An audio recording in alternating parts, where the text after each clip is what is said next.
there's a lot of different origin stories. In your estimation, gentlemen, what is the impetus, what is the original origin of the Four Horsemen forming as a group? Officially. Who are you asking? JJ, you can start, yeah. Well, a lot of things that are successful in wrestling that are some person's creative idea. Sees something special between a group and puts them together. And in the case of the Four Horsemen, it was the exact opposite. It was a very spontaneous thing. And we were doing TBS TV. We were working 7 days a week. Matinees on Sunday, and Saturday we would do TV out of the TBS studio in the morning, get on a plane and go somewhere and wrestle that night. And it was a deal where it was the show that came on at 6:05, they would start taping it and the tape would just run. It wasn't like it was done in segments and edited, and so it was kind of wing it, and if things ran short or long, adjustments were made. And it seems to me that 1 week, for whatever the reason, towards the end, there was time that they were short, and Ric Flair was the world heavyweight champion. Ole Anderson and Arn Anderson were world tag team champions, and Tully, you were either the national champion or the TV champion? TV champion. All right, he was TV champion, and I managed just Tully through some shenanigans. Somehow, Baby Doll got aced out, and I don't remember the details of how I pulled that off, but anyway, I only managed Tully. So, as it was, somebody said, "Oh, you guys got all of the championship belts, all the gold, so all of you go out there at the same time and give you a chance to tell the fans, you know, what towns you're going to be in." 8-man tag match coming up. Oh, okay, it was an 8-man tag match coming up. I knew there was some reason why all of us went out there, and I went out because I managed Tully.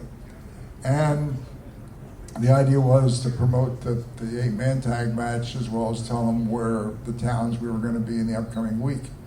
And Arn Anderson, in his own unique style, just on his own said, "You people at home, take a look at your screen of all these guys that have all the bragging rights wearing all the gold." And he said, "Never have so few dominated everyone else. You'd have to go back in the history books to the Four Horsemen of the Apocalypse," and he held up 4 fingers.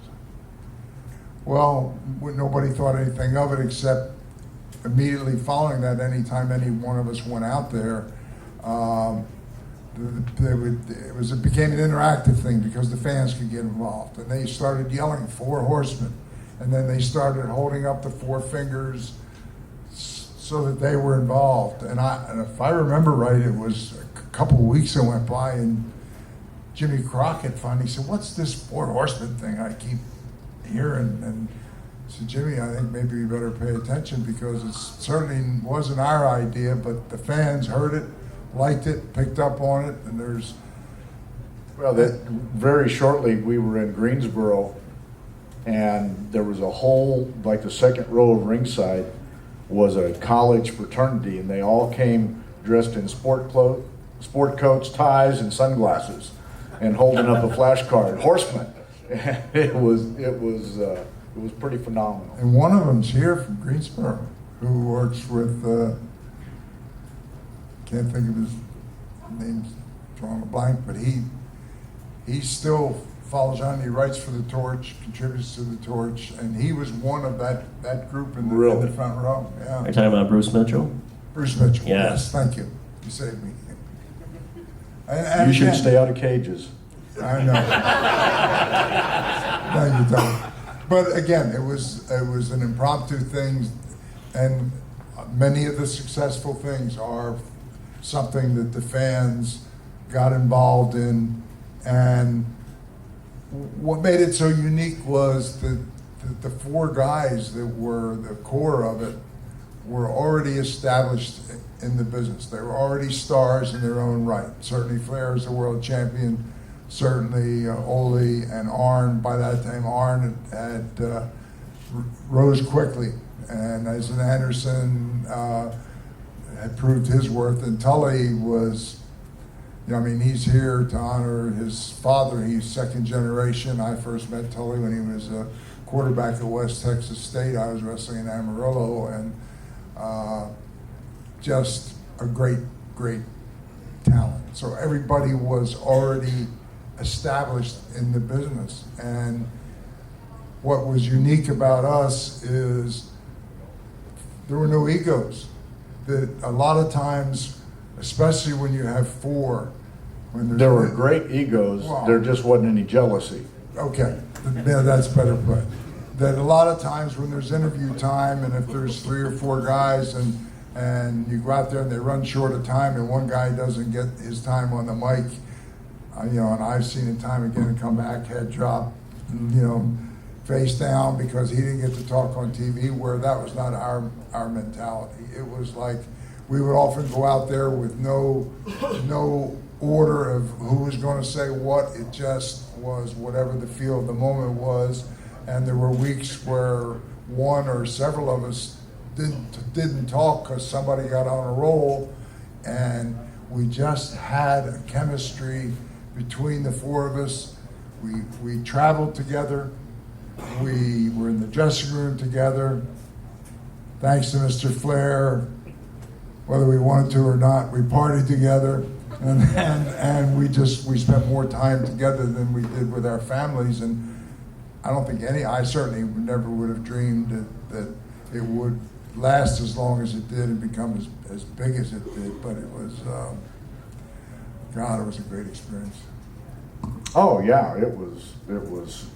But because of the origin is why people still remember to that level the Four Horsemen, because it wasn't a promoter's idea. It wasn't somebody sitting around going, how can I sell tickets? And, we're going to call these 4 guys the Four Horsemen. That was not the case. And, it was just phenomenal. And, the reality of me being part of the group, I don't remember, Terry, you might remember, as Flair was Gene and Ole's nephew. Was A I'm not cousin? sure cousins. I think They were in the Anderson family somehow to help Flair get over, and then Arn came in as a nephew. Maybe he was the nephew, and so it was an Anderson family deal. And then in that 8-man tag match, my only claim to fame was I was wrestling the Booker, so. He was going to be in the 8-man, so I got to be in the 8-man, and they couldn't get rid of me, or JJ. So. Yeah, I became the manager of the whole group, which was kind of sweet for me, and it just what was unique too in the history of the business. I've been with a lot of people that were not fan favorites that I've managed, and they grow in intrigue and people get excited to see them. But then the first time they get beaten, they're never quite the same. They're never as hot as they were.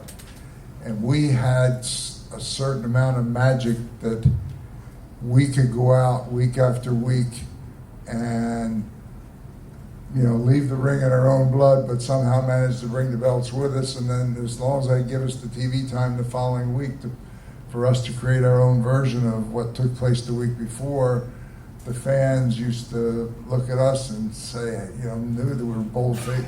In their opinion, we were bold-faced liars, and thought, well, they need to get them back in the ring and give them a worse beating than what they took last week. And that's a nice situation because people wanted to continue to buy tickets to see us. They just like watching us get beat up.